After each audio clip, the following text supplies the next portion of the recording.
When Simon was a when Simon was an intern at RStudio, where I work on the tidymodels team.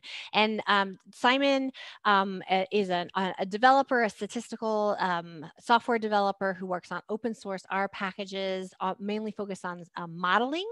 So he studies at Reed College, and Simon recently was awarded the 2021 John Chambers Statistical Software Award, which is really excited and so well deserved, and is really, really super excited. And then I think got an NSF graduate research fellowship as well recently, which is also super exciting. So what Simon is going to be presenting about today is something that I always love hearing more about and learning more about, which is about ensemble modeling. So Simon, thank you so much for speaking, and let's get started learning about this. Oh, before you get started, for those of you who are listening, if you have questions while we're listening, feel free to type them in the chat, and we can help surface them to Simon if he doesn't see them, and we'll have time for questions at the end as well. And if you want to verbally ask a question,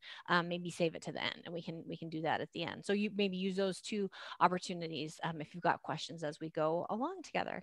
So Simon, thank you so much for coming and sharing with us. Thank you so much for the kind introduction. I'm like super excited to be here, and I'm really grateful that so many people showed up. So yeah, I guess to start off, I am also not from Salt Lake City, but I want to do the touring musician thing real quick and just say that Salt Lake City has a very special place in my heart. So a little bit of background. I'm from a small town in Kansas. And when I was wrapping up high school, I started getting these like shiny brochures in the mail from a small school in Portland, Oregon. And so when I graduated high school, I hopped in my combine and put it in reverse, and made my way out to Oregon for the first time. And I know that animation was really smooth, but we'll see if we can catch it right in the middle. If you noticed, Salt Lake City is right in the middle there. So when I'm making the journey out, you can find me sleeping in the back of the cab somewhere in the suburbs of Salt Lake City. Okay, so yeah, I'm That's Simon. Amazing. That is so funny. My name is Simon.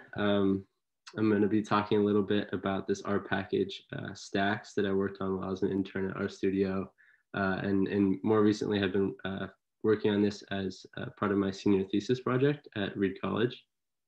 So if you've been to a talk of mine before, you might remember two things in addition to maybe a tiny bit of content, if I'm lucky. One of them is that I'm not very good at naming them. And so thankfully, Dr. Sogi was slick enough to not prompt me for the title of the talk, and instead supplied a very, very thoughtful and appropriate one. So we have this very digestible stacked ensemble modeling with tidy principles. So thank you for that. And the other thing you might remember is that I'm not very good at drawing. So most of the slides will be in this sort of style where I've jotted out stuff with my tablet. And so yeah, there's kind of two elements to this. There's the tidy data principles and the stacked ensemble modeling. Since we're in a group co-organized by Dr. Silgi, I'm going to assume that y'all are all familiar with the tidy data principles thing. It's something about rows and columns, if I remember correctly. And for the stacked ensembling part, I'm going to start with a story. So when I was starting at Reed, I was in my statistics professor's office hours, and we were talking about just like modeling generally and what the process is usually like. And he drew two axes. And so if you're not from Salt Lake City, like me, hopefully we can all come together on some familiar territory of the Cartesian coordinate system. On the x-axis, we have the degree to which like a statistical model is difficult to fit. So this could be anything from like the computational complexity of a model fit, how difficult it is to specify like what your model hyperparameters are, how difficult like data pre-processing is for a given model, anything along those lines. And then on the y-axis, we have some sort of performance metric. So you could choose any error metric you want, whatever it is that determines how satisfied you are with how your model's performing. And he was arguing that there's this sort of curve, and somebody who's smarter than me can put in the chat whether that's concave or convex, but there's sort of like diminishing returns where when you first start, those little bits of effort that you put in are really going to give you leaps and bounds in terms of performance improvements. And eventually there's kind of so much you can do, or as much as you can do to really pick up on whatever underlying structure is present in the data. So just as an example, if you don't really want to spend much time on a model at all, you could fit a constant function at 0, regardless of what the data is. And you could go to something as complex as a neural network. So it might take a long time to fit. You need to think about like your dropout rates and your number of hidden units and something like that. And so as I spent more time with statistical modeling, I kind of came across this full understanding that not all models might live along this curve. So specifically the one I'm thinking about, linear regression, easy peasy, knock it out of the park every time, right? And so one way that we could formulate like a goal of this model stacking is to be as extreme of an outlier here, and eke a little bit more of performance out of our model with just a little bit more effort. And I promise this is a joke. Okay, so we'll reset our axes a little bit here, but we'll still be on the XY plane. So I wanted to give a little bit of like a simple example of what I mean when I say ensembling. So if we have two predictors, X and Y, and they're both, or sorry, two variables, X and Y, they're both numeric, and there's some sort of underlying relationship or data structure that we want to pick up on between these two. And so X is our predictor variable and Y is our outcome. And so if you see this, you have some sort of domain knowledge and you're comfortable fitting a linear model, that's totally fair game, right? So you could fit like a line of best fit straight through. Or maybe you have some sort of domain understanding, or even you just look at this graph and you're like, I think that a linearity assumption isn't appropriate. Maybe we can do something non-parametric like a KNN or something like that. And so there's like all sorts of, you know, like literally an infinite number of models that you could choose to fit and try to deduce what the underlying structure is of the data generating process. And what an ensemble will do is make use of all sorts of any statistical model that you're interested in working with, and generate predictions that are informed by each of those. So in this example, this is kind of a simple implementation of a model ensemble that just takes the average of the linear model and the non-parametric model. So this is called, in practice, model averaging. And you can implement any sort of model you want in a model ensemble. The model that like figures out how to combine, in this case, the linear and the non-parametric model is called the meta learner. And in practice, the meta learner that most people use is a penalized linear regression model. So the linear model here and the non-parametric model, in your training step, you figure out how heavily you want to weight each of these member models in determining what your ensemble model's predictions are. So in the rest of our time, we'll be able to play around with a quote unquote real world example. Another feature of my talks that I didn't mention is that I have to come up with something far-fetched for a real-world application. So if we revisit our combine story here, so I'm a family guy, right? And so pre-COVID, you know, every morning when I head off to class, I stay in Kansas and I drive from Kansas to Oregon, quick 28-hour commute, right? And there's this sort of like cultural affectation out in Oregon that I picked up on since then. There's a method of transportation that's much faster than a combine. I'll type it in the chat for people. I'm not sure I can find the chat, but people might have heard of these. They're called Subarus. Super quick method of transportation, great gas mileage, super fast, all sorts of some great benefits there. And so on a given day, when I'm heading out from my house in Kansas, I guess, you know, post-COVID, when I can do class in person, I want to know, you know, when I go to bed, what's the temperature, which method of transportation am I taking? And given that information, how long can I expect it to take me to get from DeSoto, Kansas to Reed College?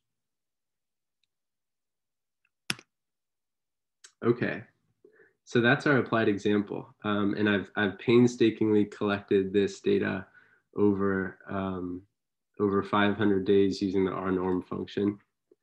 And so we can check out what this actually looks like. So here, you know, sometimes I ride my bike from Kansas to Oregon. I always note down the temperature when I leave. And for some reason last night, I thought it was a really reasonable way to measure the amount of food that I consumed in cups in the previous 24 hours. So this is food in cups. And we want to predict the amount of time in hours that it takes me to get to Oregon. Okay, so what are the building blocks of these things, right? Like if we go back to this example on the scatter plot, like in the tidymodels, what is this linear line thing? What is this non-parametric line thing? So if you're not familiar with the tidymodels ecosystem, it's really like sort of an ecosystem in the way that the tidyverse is. It's kind of like the younger sibling to the tidyverse in a lot of ways. It's developed by a group of collaborators that, you know, meet regularly. They all work for RStudio, and all these packages have like a shared design philosophy and are designed in order to work really well together. And so kind of the elementary unit that Stacks builds off of, we call model definitions. And for people who are familiar with the tidymodels, this is a minimal instance of a workflow where you just have a parsnip model specification and a preprocessor.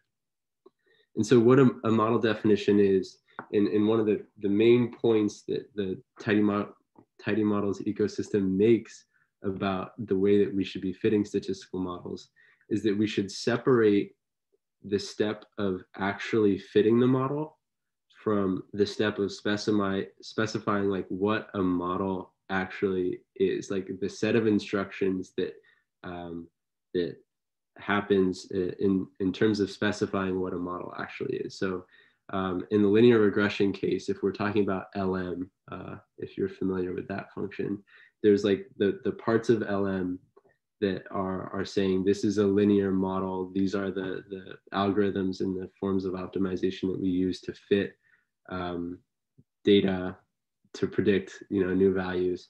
And then there's like this separate step of like actually carrying out those computations.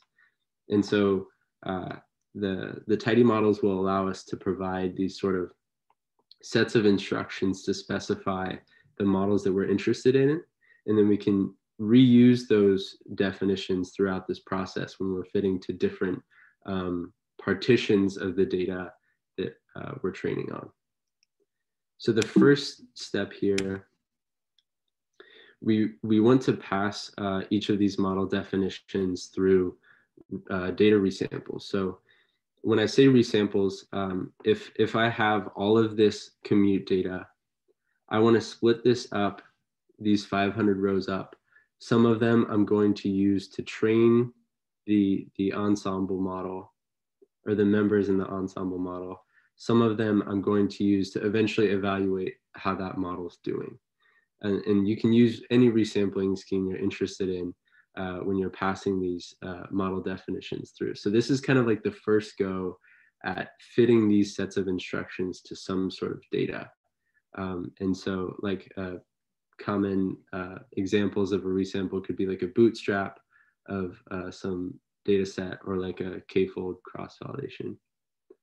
And one of the kind of side effects of defining or separating the step from specifying what the form of the model actually is and fitting it to something is that we can say, like, this KNN model could possibly be using, or this k-nearest neighbors model could use any number of neighbors. And so we could like try to fit a k-nearest neighbors model that just looks at the 2 closest points or the 4 closest points.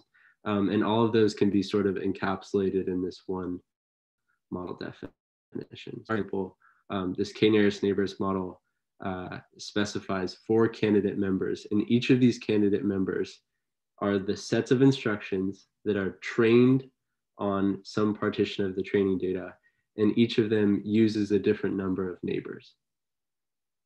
The linear regression model just outputs 1 candidate member, right? So this is one of the lines that we're building our ensemble off of. In a neural network model, so we could think about, you know, how many layers do we want this neural network model to have? What should the dropout rate be, and things like that.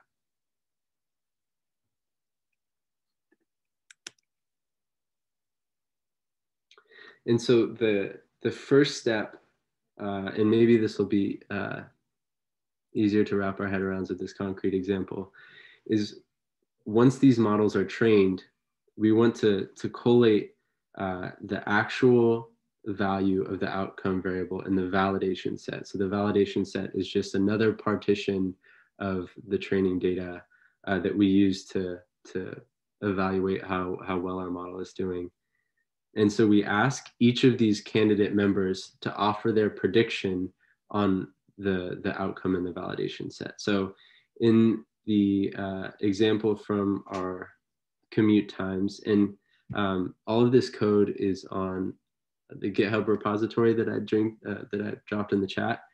And I'm not going to go over in detail what this tidymodels code does, but I guess the gist of model ensembling with stacks is that most of the code that you're going to be writing is tidymodels code, and it's kind of outside of the scope of this talk to fully specify all those different steps, but feel free to poke around the repository.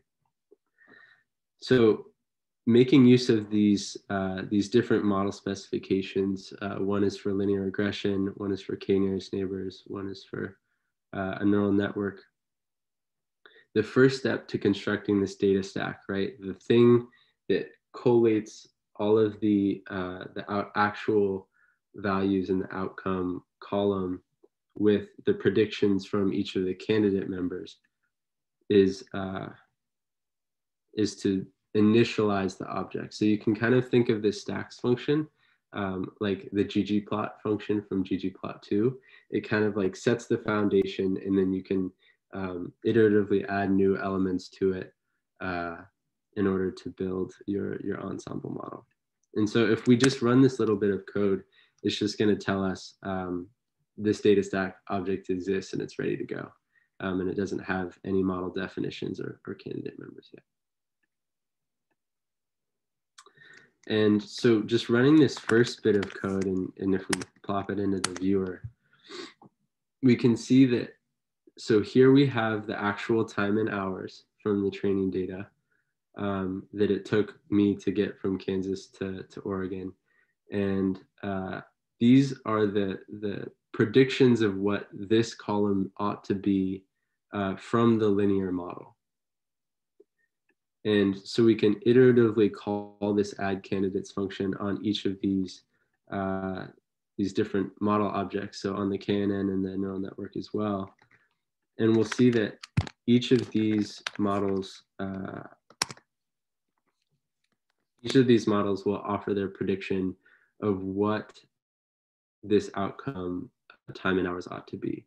So since the k-nearest neighbors model specifies 4 different candidate members where each of the candidate members are using a different number of neighbors, we can see that the k-nearest neighbors model definition offers 4 candidate members, and the same goes for the neural network.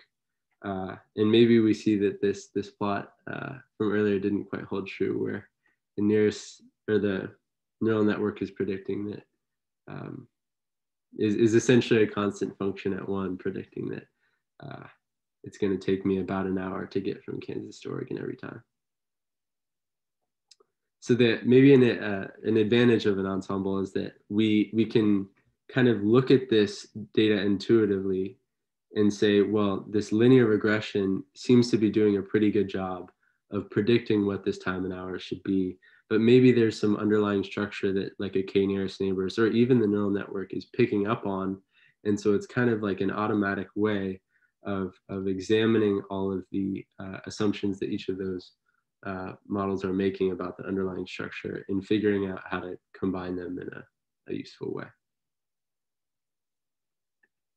And so that step of figuring out how to combine them more concretely involves fitting a regularized linear model on this data stack. And so what this is going to do, we fit a linear regression, a penalized linear regression, fitting the true outcome variable, and all of the predictions from the candidate members are used as predictors. And the betas of this model, in the context of the stacks package, we call them stacking coefficients.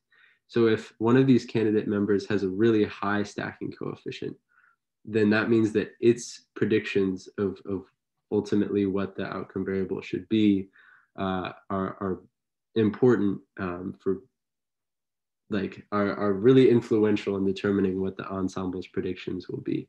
And in the same way, if a candidate member has a stacking coefficient of 0, that means that its prediction doesn't affect ultimately what the ensemble's prediction will be at all. So this is carried out in the package using the blend predictions function. So you can just, once you've added all your candidates using the add candidates function, you can pass it to blend predictions. And this will carry out the step of fitting that regularized linear model on the data stack. And so lastly, once we have all of these stacking coefficients, we know that if a model or a candidate member has a stacking coefficient of 0, that we don't need to fit that model on the entire training set. Because, right, so far we've only fitted each of these candidate members on resamples of the training data. And sometimes fitting these members on the entire training set is much more computationally intensive than doing so on the resamples. And so now we can take a moment of pause and ensure that we're fitting as many models as we want to, and then fit those members with the non-zero stacking coefficients on the entire training set. And so in stacks, this gets carried out with the fit members function. And so really there's kind of 4 core functions that get you to a spot where you have a model object that behaves like any other you would expect it to. So you can pass this stack object that's been run through fit members on to like predict and give it new testing data, and it'll give you predictions on that data, and it interfaces in the same way that any other model object would do so. But there's kind of like this very natural question, right? Once you've fitted this ensemble, like it begs the question of like, how does the ensemble relate to the members that inform its predictions, right? Like, is this basically just like the linear regression and there's like a tiny little bit of neural network or something, and that's ultimately what determines the model? So like the second part of the functionality that this package is supplying are a few different functions, a few different methods in order to understand like how is this ensemble affected by each of its members. So one way we can go about understanding how this model stack works is with a set of autoplot methods. So there's all sorts of visual ways we could think about like understanding how this ensemble is working better. So this sort of plot would be telling us like as we increase the penalty on that regularized linear model, as we're shrinking more and more coefficients to 0 and getting rid of members, how does the root mean squared error change? We can see that it gets a little bit better until we really bump that penalty up, and then we start to see a deleterious effect. Or we can also see that as we bump that penalty up, the number of members is shrinking. So this is kind of what we would expect. As you penalize adding members more, you'll ultimately have less members in your model stack. This autoplot method has a number of options to the type argument. And so another like really helpful way of understanding how this ensemble is behaving is using this type equals weights argument. And so this is going to show us what the stacking coefficients are for the most like notable models in the model stack. And in this case, we can see that there's actually only 3 total in the model stack. And so this is dominated, the predictions from this ensemble will be dominated by the linear regression. And there's actually a little bit of influence from the neural network models here. So again, we can interface with this ensemble object, and I've called it ST here, in the same way that we would with any other model object. So we can pass it to predict and kind of check out like how do the predictions from the model compare to the actual time in hours. So this looks like it's doing a pretty good job. Ideally, this would be like a perfectly linear relationship here. But again, the ensembling kind of begs the question of how do the predictions from the members compare to the predictions from the ensemble.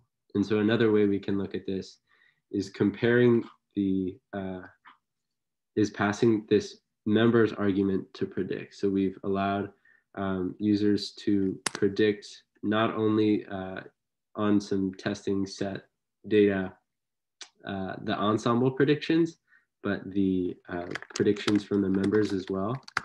So this kind of looks a lot like a data stack, right? Except we can see that since we've only selected these 3 members, we have the prediction from the ensemble as well as the prediction from the 3 members that were selected.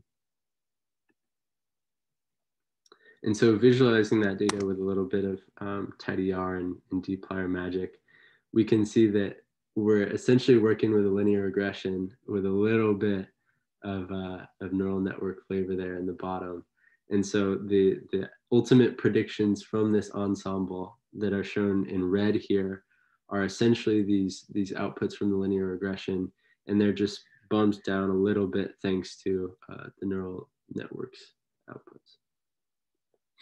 And so these are sort of like a few different graphical ways of evaluating the performance of an ensemble model. Another way we can do this is using functionality from the yardstick package, which is a package inside of the tidymodels. And what we can do here is just evaluate the root mean squared error from the model as well as from all of the member models. And so we can see here that indeed the ensemble has beat out the linear regression just by a little bit, and hopefully with not too much more effort. All right, so what have we learned? I would say number one thing, ensembling is pretty slick. Hopefully it's not too much more difficult than fitting another model that you would in tidymodels, and it often has this effect of increasing the predictive performance compared to many common statistical models. I appreciate the opportunity to be here, and next time you see a combine, park somewhere in the suburbs. Just know it's me and I'm hanging out, and I'll be on my way out in the morning. Thank you so much, Simon. Here in Salt Lake City, Subarus are also an important part of our culture as well. So they're big here. Combines not so much, but so there is so there's one question that was in here that I think is a really interesting thing to talk about, and something that kind of overlaps with some stuff I've been working on as well. And that's about like what is the output that you have? You know, is it like, are you dealing with separate models at the end? Like what do you do when you want to go and make predictions? And how might you save that object if you wanted to use it later? And someone asked like if I wanted to put it into production, like what object would I maybe put into a container? So do you want to speak, you showed how to make predictions, but do you want to maybe talk about what that object is, maybe what's in it, and then you know, like that it can be like saved, and maybe, I don't know if you've like maybe talked about a little bit, like how big is it compared to other kinds of models, you know, and like how what kind of concerns have to be thought about if you like go to use it later? Yeah. Okay. So many good questions here. Yeah. So that ST object that I was kind of pushing around there at the end and sending to plot methods and stuff like that. So that object can be saved in the same way that any other R object would be with the save function. But that question about like how big is it and what's inside of it is a really good one. So the model stack object is actually just a list, and there's all sorts of like small things that the package keeps track of in order to be able to ask for predictions from each of those members and ultimately combine them. So I guess like notably the biggest objects inside of this model stack, one is the actual regularized linear model that's fitted with GlimNet that combines the predictions from each of the member models. And then the other, the biggest element of the model stack object aside from that are the fits of each of the member models.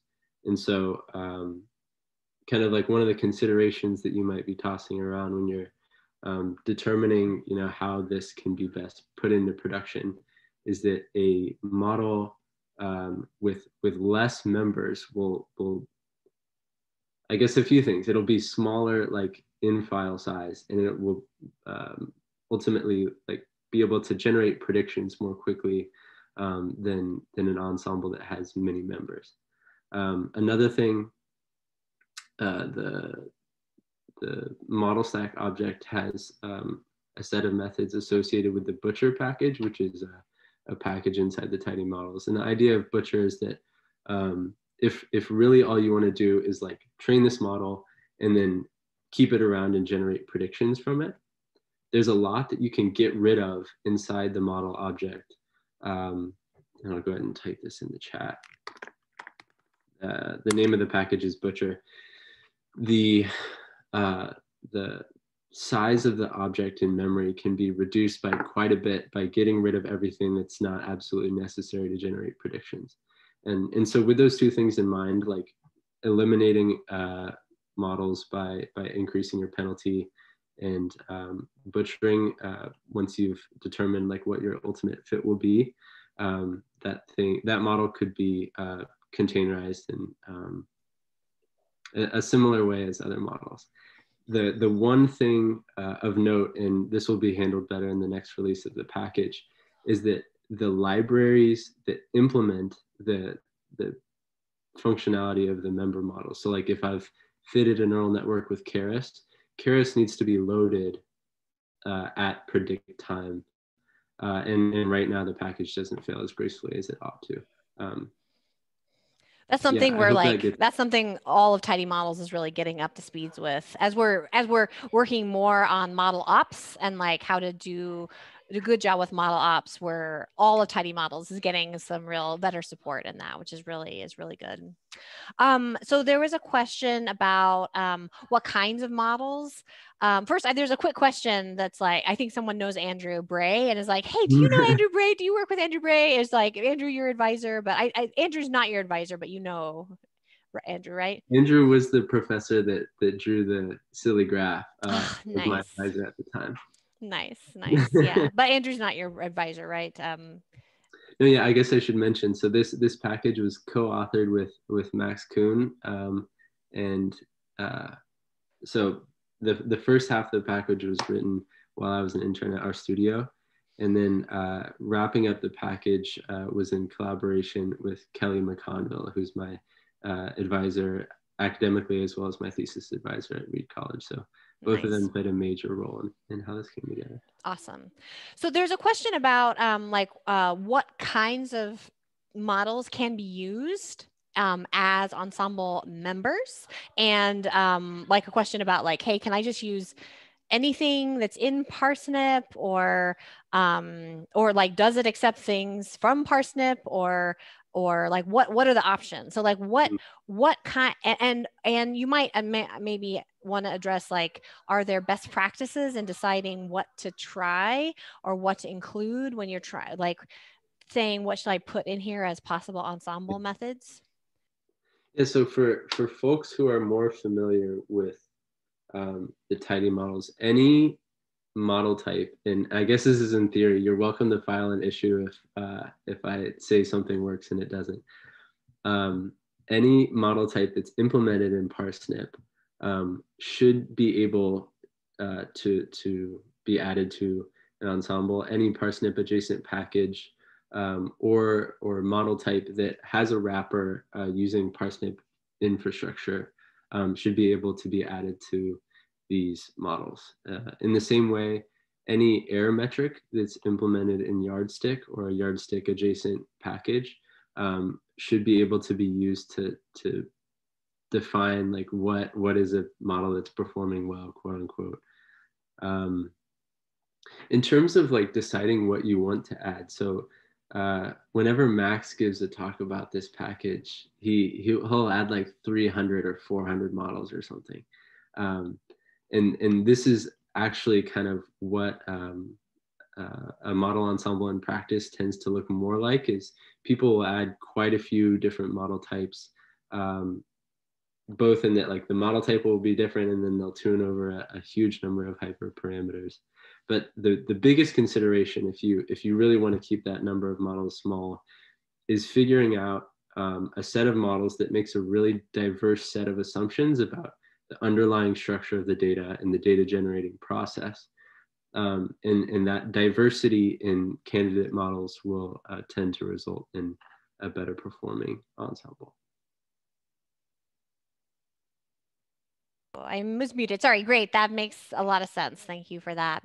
There's a question here about the resampling, about using resampling in that initial phase, and like why that's done. And say you had like maybe a ton of data or something. Is there a reason to use lots of resamples there? Or if you had just a ton of data, could you do that with just like a validation set? Or is there like, could you skip that and just like, why is resampling used at that stage? Mm-hmm. So, okay, I guess there's a few, this is a great question. I appreciate you asking it.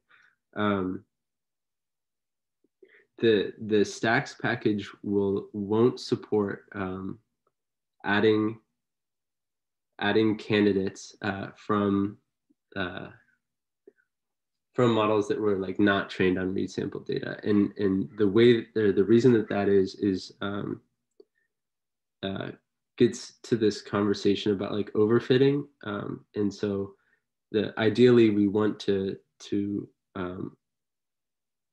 these models should not be evaluated based on data that they've seen already. I guess I compiled a few links, and these are also in the README of the repository, but Dr. Silgi and Max Kuhn wrote the tidy modeling with our book, which walks through a lot of this functionality and the reasoning of why some of this stuff comes together in the way that it does. And they have this idea, I don't know, Julia, if you want to talk more about it, spending your data, that really like evocatively kind of gets at why we only want to use small partitions of this data while we're training. Nice. I think that, yeah, those are some good links, and I think generally gets at it. I wonder, I do wonder, so in RSample, you can set up like a single validation set as like a as like a basically like a single instance of, say, like Monte Carlo resampling. And do you know if it would work? Have you ever tried that? I guess I'll claim that it works in the same Okay. way that I would Yeah. model You would does. expect it to Hopefully, work. hopefully it Yeah. does do any resampling scheme from. Yeah, like any, because for example, like all the tuning functions will work that. Like if you just have a ton of data and you don't need to do like bootstrap or, vfold cross validation, you're like, I just need to make one validation set because I have so much data. So I would think that would probably work there if you just had like a ton of resources there. So there's a question here that say you went through this whole process, and then you have your your ensemble, and maybe for some reason, like maybe it turns out one of your coefficients is just really big, your stacking coefficients compared to the other ones. Can you go in to your stack and like get out one of those models and then just use it? Oh, can you like go in and just like use it because it's trained on the training data? that's an interesting question. So you can surely identify like what the hyperparameters that were being used in fitting whatever that model is that's doing awesome and being weighted super heavily in the ensemble. So there's a helper function in the package called collect parameters. I just dropped it in the chat. And that function will identify the members in question, what hyperparameters they use in their stacking coefficients, kind of like sorted in order. And so like you could refit using those, I guess, is one answer. I actually haven't tried to like pluck those out. They're certainly, I don't know either. like, fully fitted, ready to go model objects inside that list. I think it's underneath the model underscore defs subset of the model stack object. But I'd be interested to poke around in there. Me too, actually. So that's a really great question. I think Athos, that was a really great question. There's a question here. Is there something equivalent to pickling in R? And yes, you just save. Pickling is serializing. You just save an RDS file. So you can, there's a base R function. There's a function in the readr package that does it, has different rules around like zipping and like whether you do or do not zip and whatnot. That gives you a little more control. So yes, what you want to do if you're used to pickling something in Python, what you want to do is you want to serialize it to RDS. So like save to RDS. And so then that's a binary format, the way that a pickle file is. And so you can do the same thing. And then you can open that, back up in a new R session and predict on it. So I think these are some really great questions. Actually, Simon, you got really great questions here. Thank you all so much for your really thoughtful question. I think there's maybe just one more question here for you. How does Stacks handle data pre-processing? Like if you have these workflows in here, can you have different pre-processing for different kinds of models if they need it? I mean, Julia, you might be better. They're just workflows, right? From my understanding, Yeah. If the thing can be outputted by tune, like using like fit resamples or tune grid or something like that, it's fair game to add to. Yeah, then I think so. Like, I think they're just workflows. So I think you can just, yeah, I think you can, you know, if you had something like a K nearest neighbors model that you're like, oh no, this one really needs to be centered and scaled, you know, you could put the pre-processing that you need using like a recipe with that workflow and then put that in as a candidate. And then if you had like a ranger random forest that you're like, throw whatever in there, it's fine, you know, like you could have that like as a different workflow. And so I'd have different pre-processing rules. I believe that's part of the flexibility that's built into this concept of a workflow, and why Stacks was built on the concept of workflows, so that you can have that kind of flexibility. These are really great questions. Does anybody, and I feel like we really got through a ton of stuff here, which is fantastic. Does anybody have anything else before we wrap up?